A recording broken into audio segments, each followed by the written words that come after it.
不知道大家有没有发现，其实我们的身体里隐藏着巨大的能量，只是平时不易被察觉而已。科学家称之为人体潜能，道家称之为元神。那么有人问了，怎样知道自己有没有被封印？其实只需要想一个问题，你在什么时候比较开心？或者说你是因为什么开心？所谓封印就是有限的，你的成长有限，智慧有限，格局有限，一切都有限。如果你解开你的封印，你就会进入无限。刚刚问的问题可以换个问法，你在什么时候不开心？或者说因为什么不开心？把这两个问题对比一下，你就知道答案了。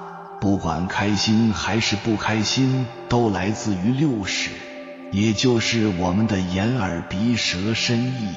我看到什么很开心，眼我听到什么很开心，耳我闻到什么很开心，鼻我吃到美味的东西很开心，舌意呢？意是我们这具身体的意识，反过来也是一样的。你开心是因为它，不开心也是因为它。当我们被封印的时候，不管开心还是不开心，都在封印里面。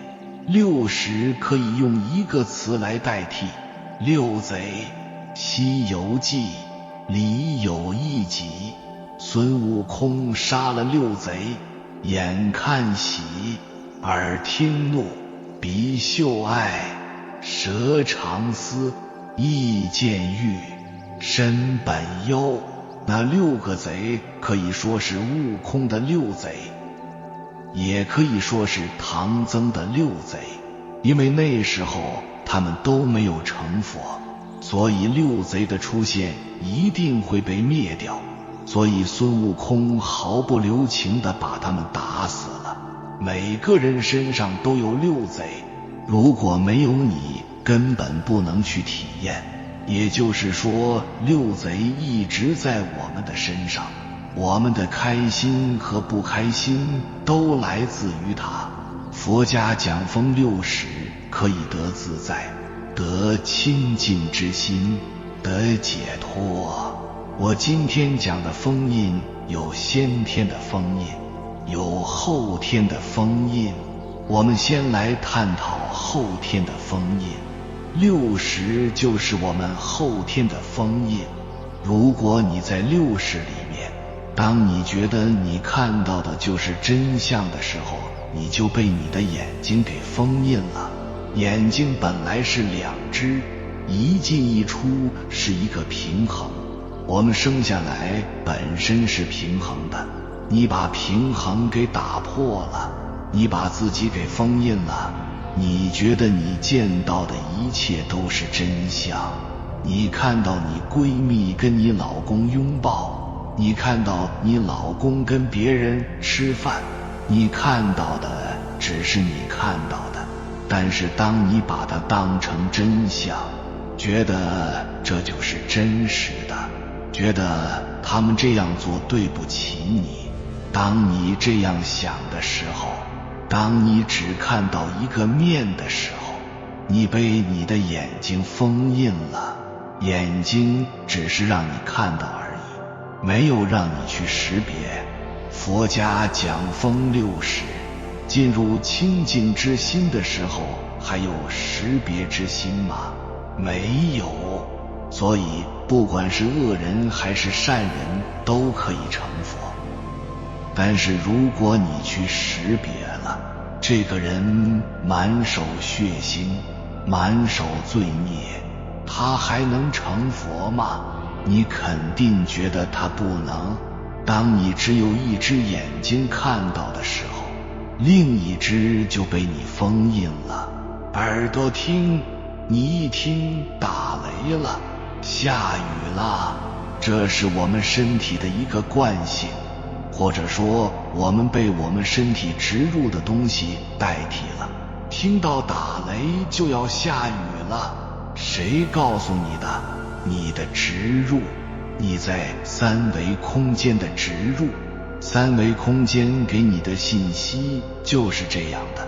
你来三维空间体验，这只是你生存的一个工具。为什么这么讲？当我出门的时候打雷了，今天是不是要下雨？带把伞。我早上看了一下天气预报，有雨。本来我今天要去一个地方，因为下雨不能去了，提前联系对方，所以它只是你生存的一个工具而已。你听到的不是真实，你听到的只是你听到的。耳朵也是两只，但是你进入了单向。一只耳朵听的时候一定会有一个答案。封印是什么？封印就是你认为一定有一个答案。不管体验任何东西，你觉得一定有一个结果，有一个答案，那么你就被封印了。鼻子是闻的，嗅觉，当你闻到臭味，闻到不舒服的气味，身体会有反应。这个地方全是腥味、臭味，你还想待在那里吗？不想了。为什么？闻进去了，你的嗅觉给了你一个像，不管是眼耳鼻还是舌身意，都给了你一个像，所以你才会被局限，被封印。我们都喜欢闻香的，不喜欢闻臭的。香味和臭味相当于我们的美与丑，美与丑会给你一个像到你的大脑里面，要么是美，要么是丑。但是当你把美与丑都接纳的时候，就没有所谓的香与臭了。有些苦修者，他们的修行就是把自己逼入极限，让自己在恶劣的环境里面修。茅坑、粪坑他们也会去修，忍受世间之疾苦，才能明白极乐是什么。极乐对应疾苦，疾苦对应极乐。也就是说，他们在修行的途中没有把苦当作是苦，没有把臭味当作是臭味。其实有一点可以看出来，我们不管吃什么都需要排泄。你排泄的是什么？每个人，哪怕你每天待在家里，你也为地球做了很多贡献。什么贡献？我们每天不管吃了什么东西，当你排泄的时候，你的这些排泄物会产生沼气，沼气可以产生电，也可以产生其他很多功能。沼气跟大地的浊气息息相关。为什么我们行动了才能产生物质？有没有坐在家里物质就产生的？你一定是经历过浊气才能创造物质。你觉得自己很清高，不需要钱，不需要物质，不喜欢钱。当你这样的时候，你永远链接不到钱。钱本身就是在浊气里面产生的。我们的身体，我们的重量就是浊气，浊者下降，轻者上升。浊气就是在大地，是浊气让你停留在大地。当你身上完全没有浊气的时候，就是你生命消失的时候。为什么当我们到生命临终的时候，身体越来越轻？为什么人到死亡的时候吃的越来越少？吃5口杂粮就吸1口浊气。大地上长的一切都有浊气。从这里也可以看出，脸上长痘痘是正常的。浊气其实没有所谓的臭与香，香味进入的时候是在刺激我们身体的各个器官，臭味进来的时候也是在打通你身体里的器官和经络。香味和臭味都是一种气味，臭味不是气味吗？如果不是，你怎么闻到的？我们的鼻子就是给你嗅的，但是当你的鼻子太敏感的时候，你便敏感了，一闻这个是臭的，这个是香的，你在鼻子这一块也被封印了。鼻孔也是一个进一个出。人为什么有2只眼睛、2只耳朵、2个鼻孔？因为平衡。嘴巴，我们为什么只有1张嘴？我喝一口水，我再吐一下，从这里教了我们一个道理。我们说话的时候是不是相当于在释放？我喝水是不是接收？当水喝的越来越多的时候，我再去说话，再去给你们讲课，是不是释放？我们的嘴巴和眼睛、鼻子、耳朵都是相通的。古时候有些刑法，把7孔堵1个或几个，你会发现任何地方都可以进水。坐火车过隧道的时候，瞬间让你耳鸣，听不到东西。坐飞机也是这样，这个时候你可以把嘴巴张开，或者吞一下口水，你会发现你的7窍通了。也就是说，7窍是可以互相影响的。我说这个人特别坏，你听我说了，你眼睛也看到我了，下次见到这个人，你说这个人很坏，你是不是也进入了这种相的里面？我们的6识都可以成相，这也是为什么我们经常体验相，经常去投影。有人说投影是由高维投向低维，3维空间是一面镜子。那么镜子是什么？这个杯子里面有水，水怎么进去的？装进去的。在3维空间是你的身体在投射，你的6识在投射。当你特别喜欢说的时候，当你形成造作的时候。什么叫造作？我说了，我不去管会对别人造成什么，或者我经常说假话。什么叫假话？我现在讲课，有人给我打电话，我想挂断，我说我在外面，我在吃饭，是不是假话？你完全可以说我在讲课。当你经常形成造作的时候，你的口也被封印了，被你的见识封印了，那么就会形成业力，业力形成轮回，轮回就会形成2元对立，你的相就会越来越多。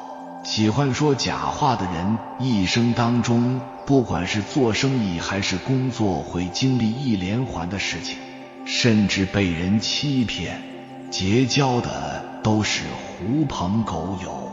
为什么？因为这就是造作。当你不想说的时候，为什么不想说？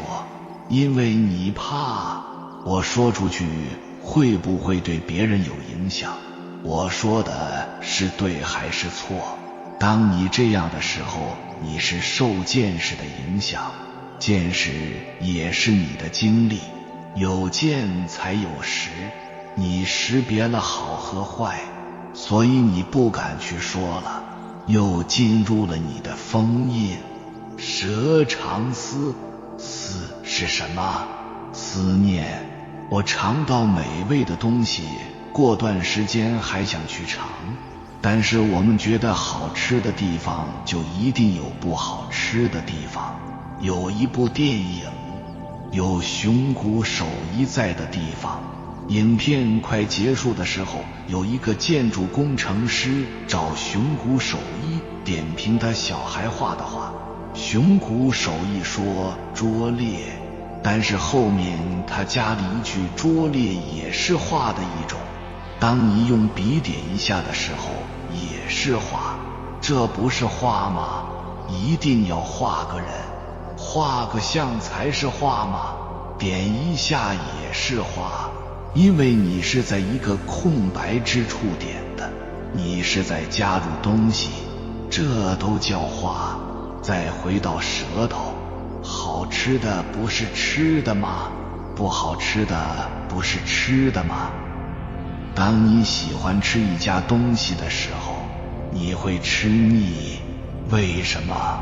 因为你刚开始来的时候，你已经体验过巅峰了。还有巅峰吗？就像一幅画，刚开始你就感觉到了巅峰，你以后还怎么成长？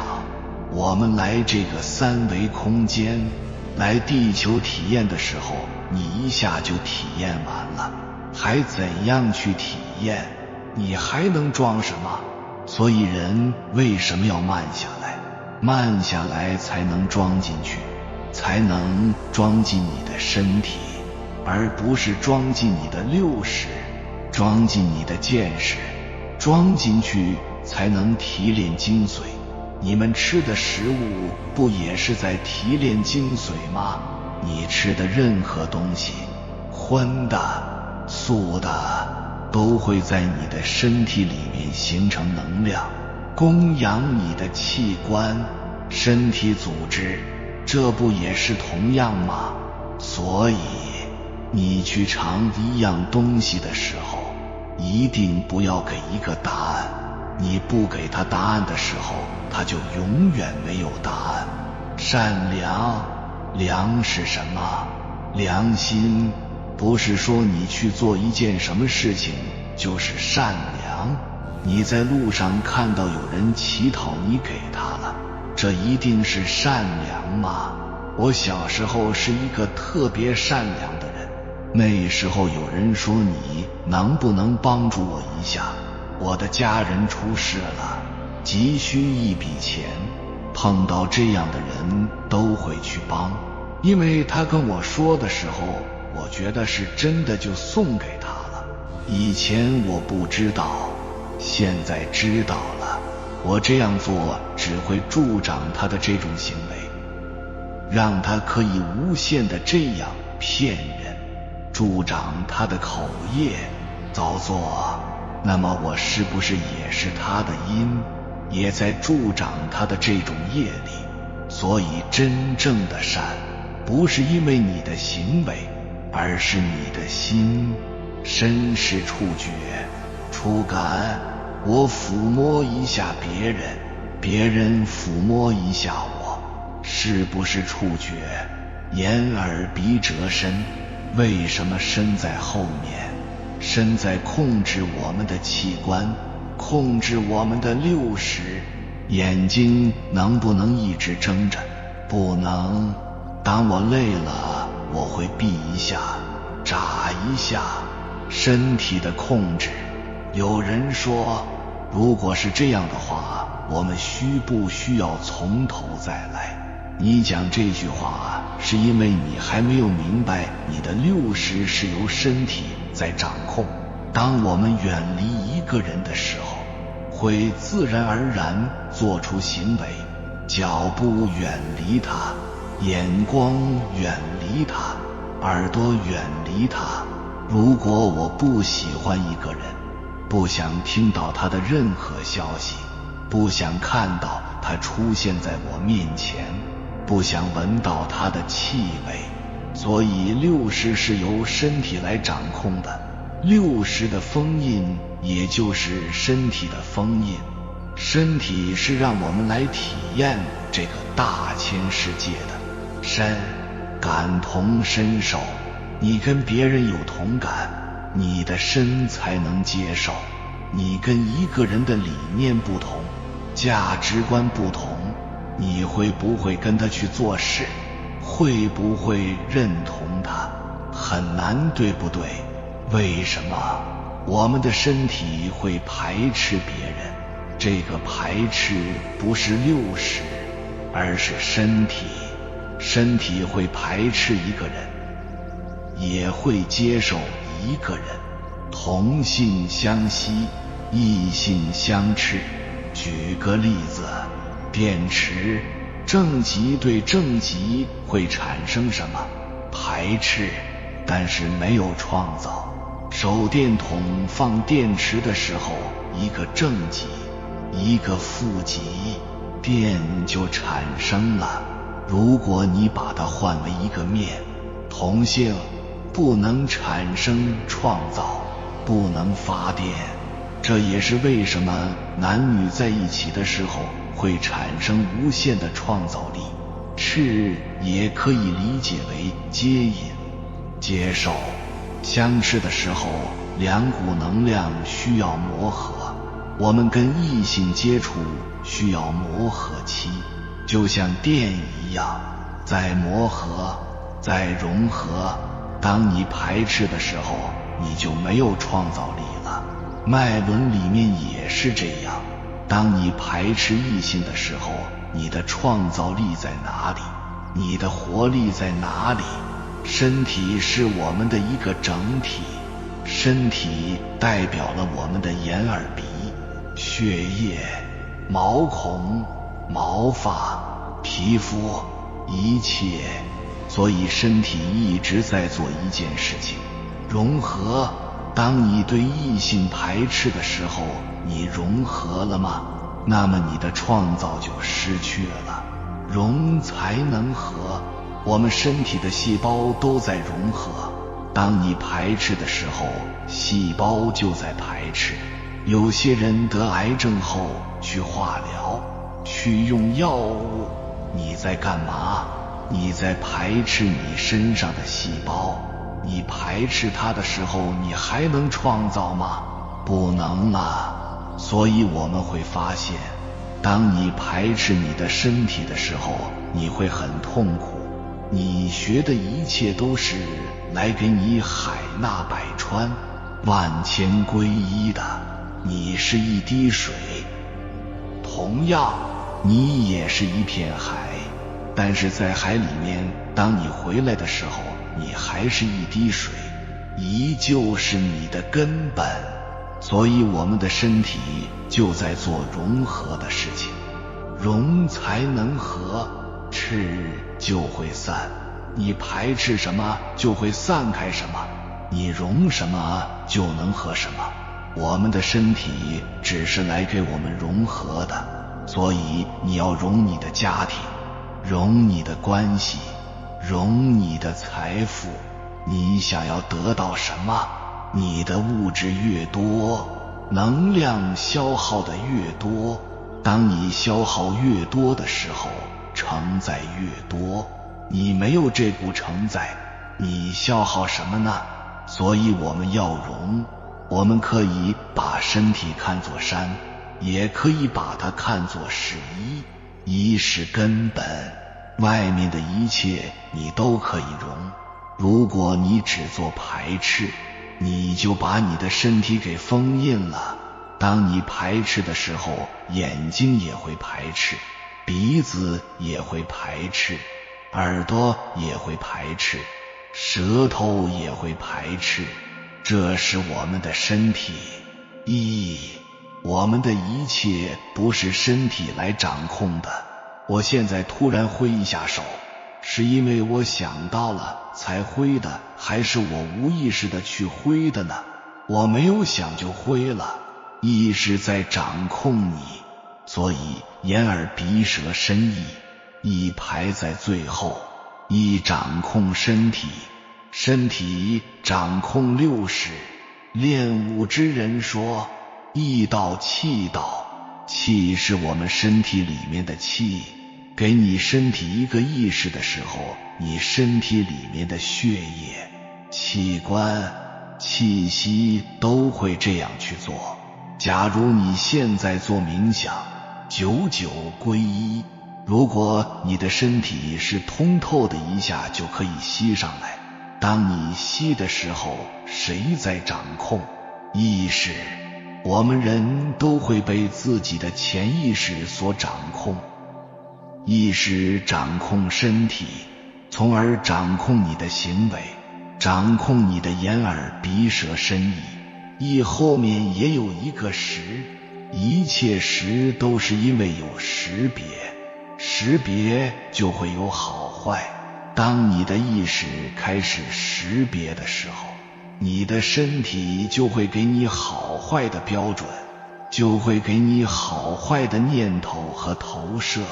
现在明白为什么你做一些事情不是因为你想做，不是因为你一定要做，而是因为你的意识掌控了你。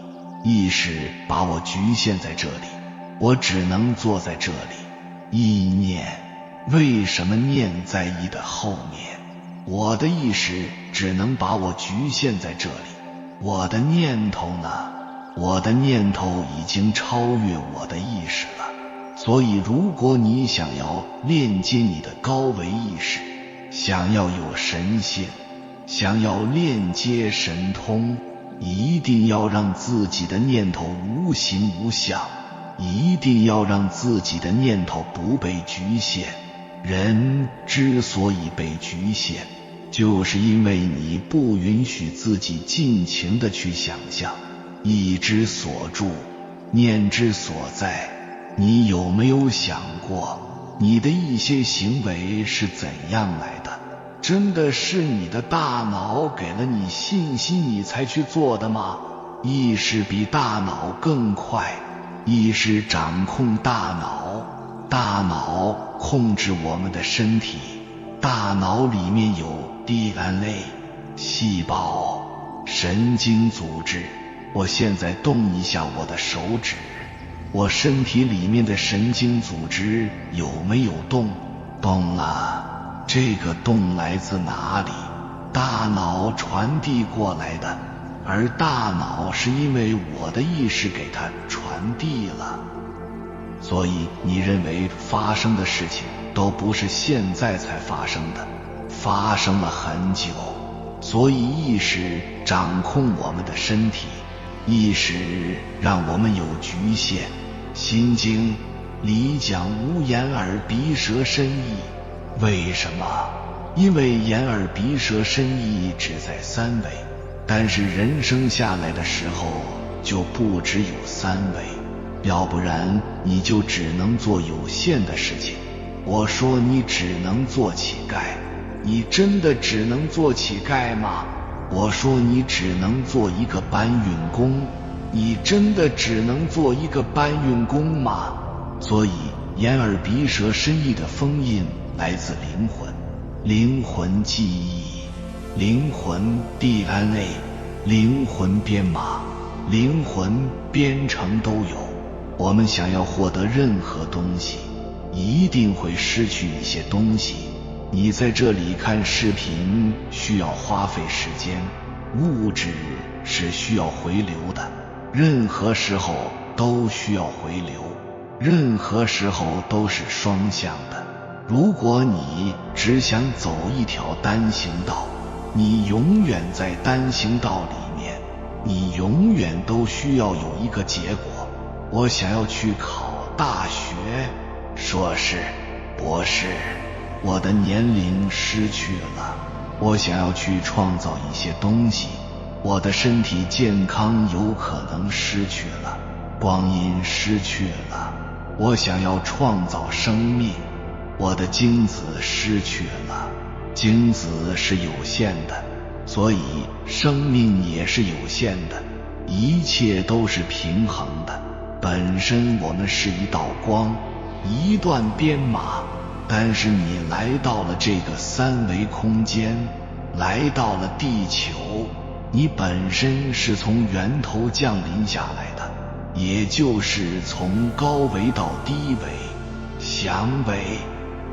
你不降纬度，你就不能去链接地球，你就不能和地球的一切相融，因为你的智慧，你的能量是高于三维的。佛陀悟道也是从阿弥陀佛的化身之一来到地球上成就了佛陀，他也需要降维。我们来到三维空间的时候，需要与地球、与三维空间签署一份协议，也可以理解为自封记忆。为什么？如果你是带着记忆来的，如果你没有被封印，直接来到地球上，我们每个人都是上帝，那么地球怎样有物质，怎样有发展，甚至杀戮、战争也没有，那么地球怎样去加速呢？所以说，宗教有宗教的好处，框架有框架的好处，也就是说，我们来的那一刻就把灵魂记忆、灵魂 DNA 给封印了，不解除我们的灵魂 DNA， 就会一直在三维空间打转转。你可能会说，我来地球，我把自己给封印了，我是个傻子吗？我为什么要在地球封印？这就是它的平衡之处。我们灵魂的记忆不在上面，在三维，在你所遇见的每一个人身上，在你所遇见的每一个物质和每件事身上，每一个人都是来帮助我们的，每一个人都是佛。你可以从他们身上找到你的灵魂烙印，找到你的灵魂 DNA， 这也是为什么我们要封印。只有封印了你，才能在这个世界体验黑与白，体验光明和黑暗，才能成长。要不然你生下来的那一刻，你就觉得自己无所不能，觉得自己与众不同，你会很难融入这个三维能量场。别人都在追求物质，你坐在家里面念阿弥陀佛，你说我不需要结婚，但是你怎么来的？你有父母，你的父母会被你气死，这是不是因果？这会不会有业力？也就是说，我们之所以要封印，是要从高维到低维来体验。在高维的时候是没有这具身体的，不能感同身受，神是没有感受的，神不会在乎你的生命，神是神性，站在最高点为神性，人性是我们人的一个框架。你不做人，你永远体会不了做人的乐趣在哪里。我们之所以要被封印，就是因为我们要在三维空间体验做人的乐趣，过程是享受。你之所以觉得过程痛苦，是因为你太当回事了，你把过程当真了。作为父母，我一直想看到孩子平平安安，小时候可以，长大呢，成家呢，再到他的孙子，孙子的孙子呢，你需要的是体验就可以了。他有他的体验，他不只是你的孩子。体验是可以选择的吗？你要选择什么呢？你的人生就是你的选择，你现在过得怎么样也是你的选择。我们来到这个三维空间的时候，三维空间这个通道给你一个选择，选还是选 B？ 没有的。如果你选，就可以选 B。 在这个地球上，有没有人从出生到老死都是完全没有起伏的，都是很开心很快乐的？不会。体验两个字本身就是平衡。开始上课的时候我就说过了，你的开心怎么来的，痛苦怎么来的，都是你的60。你的60不是你的体验吗？如果让你去选择，你选择开心，那不还是有不开心吗？你在源头的时候，你只是一个光，所以你不会像人类那样去选择，你不会有思维，神是没有思维的。当我们到4维、5维、6维的时候，也是没有思维的，因为有思维的时候就有局限了。当你开始去思考的时候，局限就产生了。你觉得做人好，做人本来就好啊，你觉得做人好，一定也会有不好的时候。封印就是让我们来体验的，通过我们6识的封印，从眼耳鼻舌身回到我们的意识，再从我们的意识回到我们的灵，也就是灵魂。任何东西都是可以去衡量的，宇宙有多大，一个星球有多大，我们都可以去衡量。一个热能有多高，我们也可以去衡量，人类都可以去制造出来。一个灵魂有多伟大，自古以来人类都在探索灵魂。科学上面讲，人死的那一刻，身体会突然之间轻30克。科学家说是灵魂，我不去评判科学是怎样的，我只想说，确实是有东西走了。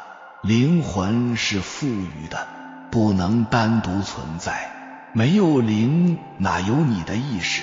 没有意识，哪有你的大脑？没有大脑，你的 DNA 也好，基因也好，细胞也好，哪里有啊？那么你就可以去做机器人了。机器人的编程，机器人的算法比人类快多了，但是机器缺少了过程。为什么电子产品过程那么快？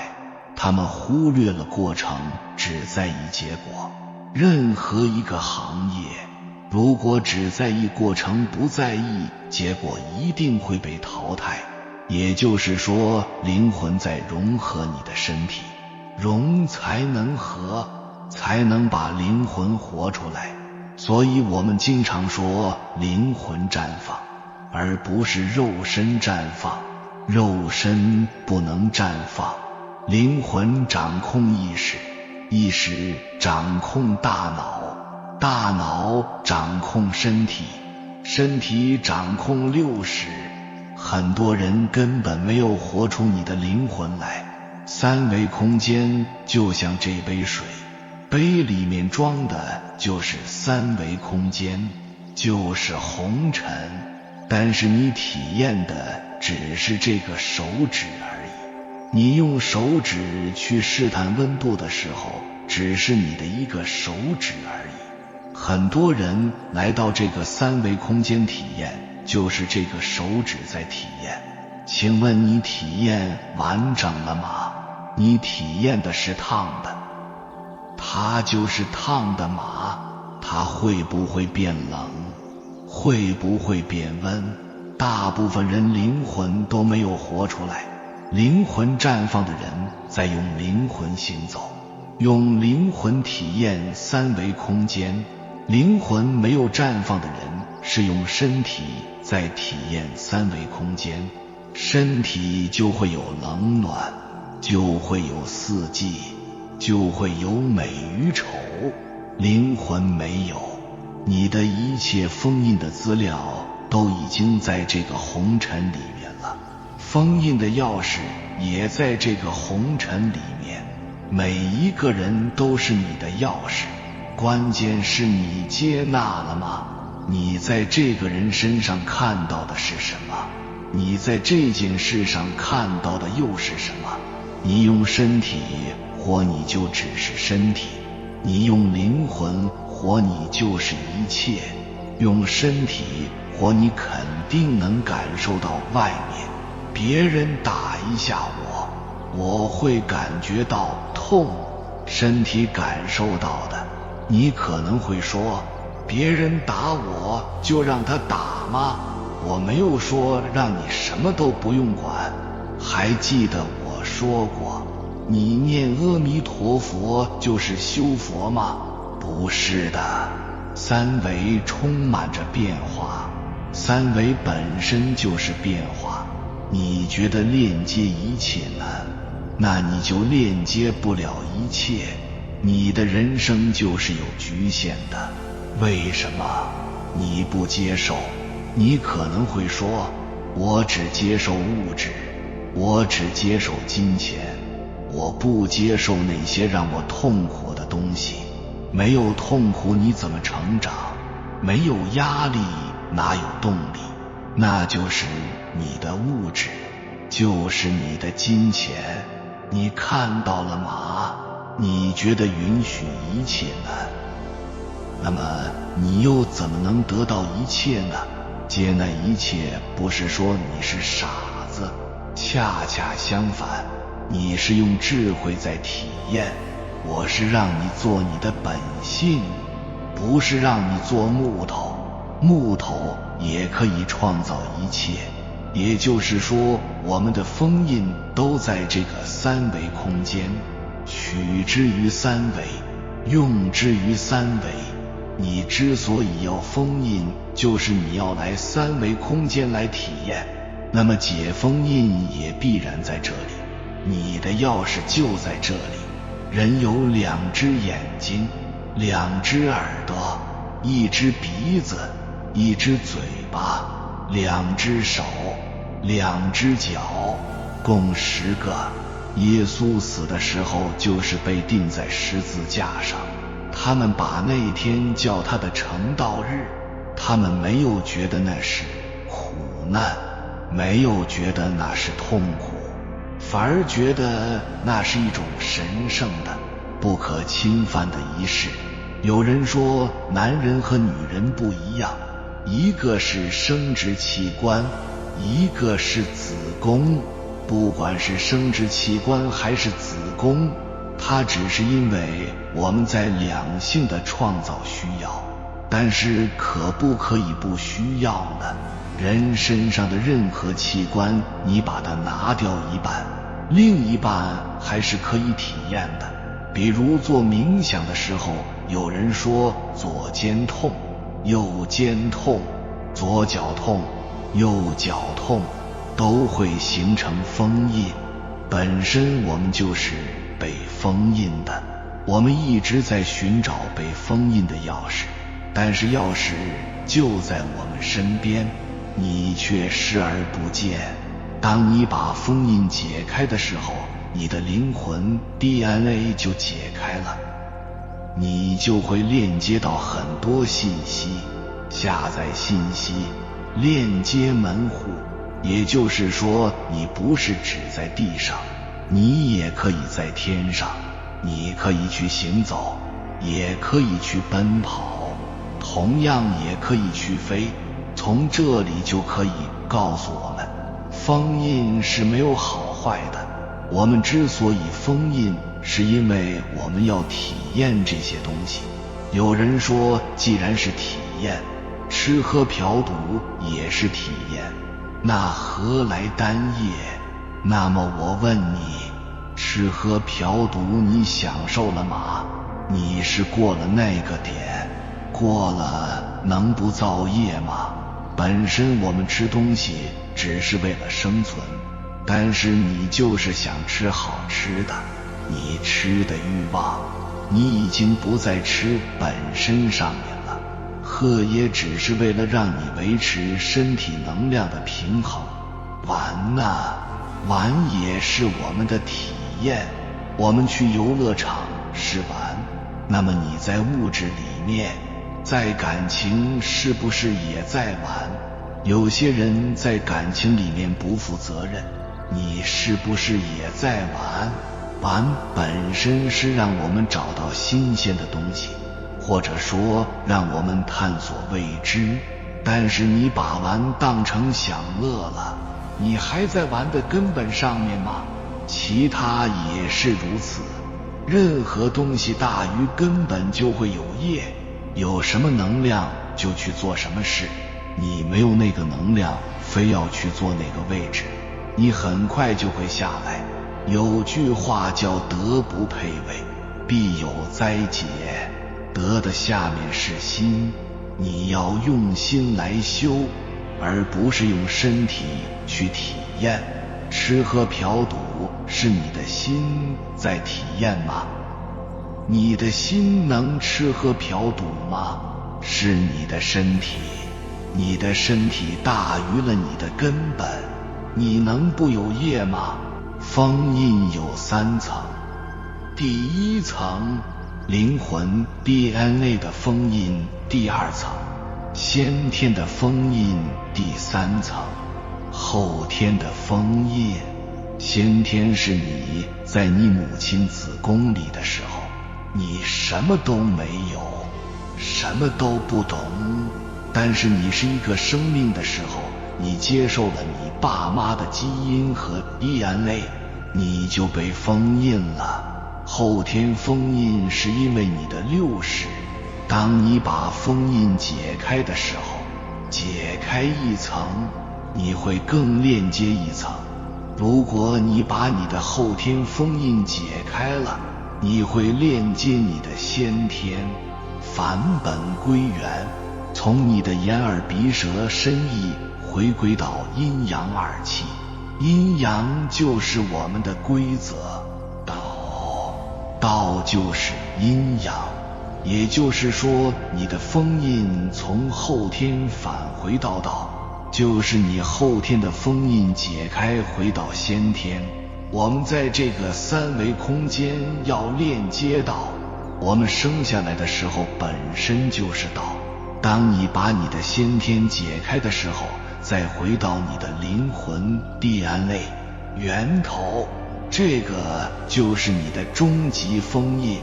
有人说你怎样给我解除封印，我只分享你身上出现的任何问题，只有你能解决，没有其他人能够代替你，不管找谁也只能是给你开启媒介。比如我把你的封印给解除，我把你摆渡到彼岸，到岸之后呢，你不是还要走吗？你能原地踏步吗？那不还是要需要你自己吗？所以看这个影片的意义，不是我给你们解除封印，而是你要明白你的封印在哪里，怎样去解除。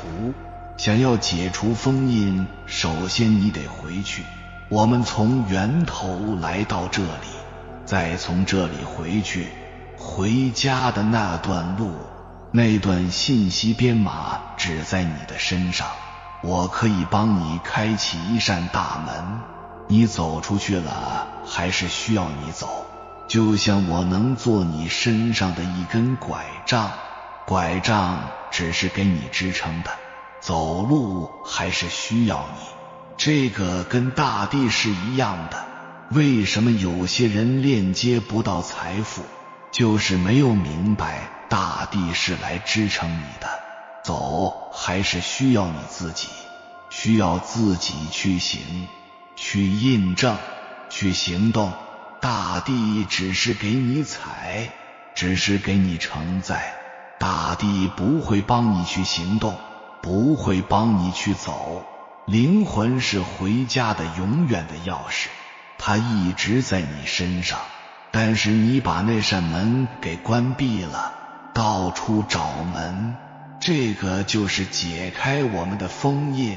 3大封印，先从我们的后天返到先天，也就是说从我们的眼耳鼻舌身意回到我们的道，回到我们的根本，回到万物开始的时候，1生2， 2生3，就是规则。有些人说我抗拒什么，我不喜欢什么，那是因为你不喜欢被规则所束缚。如果你不喜欢被规则束缚，那你怎样链接规则呢？你不链接规则，你又怎样体验规则？感情、物质、财富，你的一切都在规则上面，都在道之内。我们常说三界六道，三界就是三维。我刚刚说的三个封印也是维度，灵魂的维度不在三维，后天的封印也不一定在三维。你因为一件事情去排斥的时候，你相违了，甚至在二维，所以你的维度不定。你回到道的时候又回到三维了，回到零的时候就回到高维了。六道是什么？六道轮回，60会让我们进入轮回，你的60去体验了，让你的身体去选择了，不就是轮回吗？你要超越三界六道，首先是接受，你才能开启封印，才能解除三界六道的封印。你的封印是在三界六道里面，三界六道都在道之内。当我们回到源头的时候，就不在道之内了，就没有道了。现在之所以有道，是因为你在三维，在三界六道之内，不需要告诉孩子你是什么，你要有爱，你要全然的允许他去体验。如果你现在告诉他你是什么，你要怎么样，你把他给规划了，他的人生跟你的人生一样吗？肯定不一样。你的年代和他的年代一样吗？所以你接收的不代表他能接收，你根本不需要跟你的孩子去讲这一切。为什么你每次获得一个东西就想跟别人分享？因为你觉得这个可以帮助你，所以你觉得也可以帮助别人。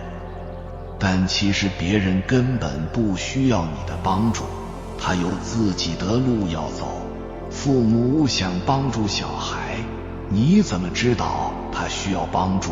他学习不好就需要帮助吗？这只是他体验的1/1000。我们唯一要做的就是全然的允许任何生命去体验，这是解除封印的终极钥匙。生命之所往叫生命，是因为生命可以体验一切，前提是接纳一切。生命有意义的地方在于创造。如果你不相信别人可以创造一切，你也不会相信自己可以创造一切。你在哪里有局限，你就会处处局限。当你做到全然的允许，你会发现生命的美妙，灵魂的美妙，封印就解了。你对任何东西但凡有点偏见或局限，你就不能去接纳无限，接纳一切。为什么？你本身是一个圆，但是你这个圆中有一个地方缺了，缺了就是你不能去接纳某个东西了，那么就一定会有缺陷。做到全然允许，你就链接到了生命的本质。有人说我们的封印可以一层都不解，确实可以，除非你想当一个机器人。但是机器人真的就没有封印吗？机器人是谁来控制的？人。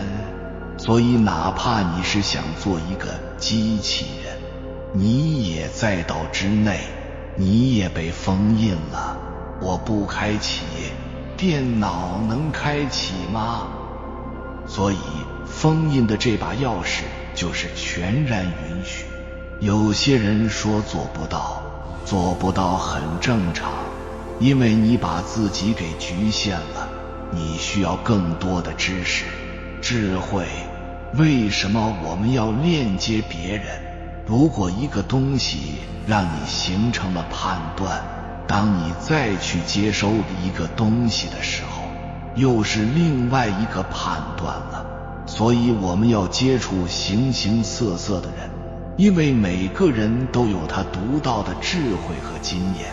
有句话叫成功是不可复制的。为什么？经历不一样，环境、时间、能量都不一样，怎么复制？做到全然允许，你就链接到了生命的本质。这其实也是我们要修的，允许我们全然的活着，允许我们全然的接受。每个人给你的东西都会有两面性，你只需要取其精华，去融，融才能合，合才能一。所以全然的允许就会找到你自己的钥匙。做不到很正常，不要去贬低自己。做不到是因为你现在的体验就在这个阶段，这个时候就算有佛来给你灌顶，你也只是在这个阶段，因为你没有接纳，没有悟。每个人都需要悟。你说人是个人，如果你觉得人是个人，那你何必要有心呢？为什么要有灵魂呢？你的心和灵魂就是让你来改变的。心就是你的 CPU， 它就是来平衡你的。人字怎么写？一撇一捺。也就是说，是个人就有对错，要么在左，要么在右。但是你没有明白人在哪里。把人放在空中的时候，你还是不是人。只有你落地的时候，在三维空间的时候，你才是个人。人里面也有心，也有灵。你为什么做人？因为你要链接智慧。为什么要封印？因为你要体验触感。这是你做神链接不到的，是你做神感受不到的。神不会去同情你的。有些人去求神拜佛，为什么没有效果？作为神，他为什么要同情你？他的频率在1000，你的频率在300、200，甚至是负数。他为什么要降低维度来同情你，帮助你？当你的频率上升的时候，你不就和他在一块了吗？所以你即是人，也是神，也是佛。你为什么只把自己当个人呢？你把自己当人的时候，你不就是远离了那些动物吗？那些动物不是生命吗？你的房子，你周围的一切物质是什么？不是和你一体的吗？全然接受就是全然的接受一切，不只是你的行为。三维空间一切显现的、不显现的都去接受。知道与悟道的区别是，有些人知道，但是他会去分别。顺为人，逆成仙。人跟仙的区别在哪里？人是需要吃五谷杂粮的，仙不需要。仙字怎么写的？一个单人，一个山，所以仙也是人。见山是山，见山不是山。见山还是山人是我们的习性，我们的思想，我们的行为，我们的所有体验。先是你的一股气，是返本归元，从后天返先天。道家就告诉我们怎样成仙了。后天返先天，复归于婴儿。什么叫顺为人？人是在道之内，既然人在道之内，你是不是要顺道？逆成仙是什么？逆不是让你去叛逆，不是让你去反着做，是让你明白你本身是个人，但是你不一定非得只做人的事情，你一定要创造物质，一定要围着锅碗瓢盆转吗？你要回到你的呼吸上面。修行顺道就是我们要接近规则，你不接近规则，你能知道规则是什么吗？接近规则就是我们的体验，所以我们首先要做的就是接近规则，这也是为什么我们要体验。接近规则，你才能了解规则，才能了解事情和变化，才能更好的去体验。了解规则，才能融合规则，创造规则。规则就是道。我们每个人生下来都是为了找到自己的道。你是仙就一定是道吗？现在是一个无神无仙的世界，道本身就是规则，规则就是变化。道德经里面讲道可道，非常道，这个道可以理解为我们每个人要行的道，也是规则。非是什么？是可以变化的，也就是说这个道是可以变化的。你找不到的时候，你就永远不能理解到。你要找到自己的道，才能创造规则。这就是我们今天探讨的话题。相信有的人可以做到，有的人做不到。做不到是因为你体验太深，你所有的体验，当你只把它当做一个电影，一部手机，这部手机你今天用了，下次还会换新的，它会走，它不是真实，你就不会那么去纠结了。感谢你看到最后，如果今天的影片对你有所帮助，请按个赞给我响应，回复一句解开封印。有缘人，该你起誓的时候到了，整个宇宙都在为你开路，回归天命，扶摇直上。你的封印已经解开，难关越过，一切障碍都已扫清，大道光明，气运畅通。该你起誓了，属于你的时代真的来了。还没有订阅频道的，请点击右侧的订阅按钮，与我们建立更深的连接。随缘加入会员，与同频之人共修福报，随喜转发，传播善知识，功德无量。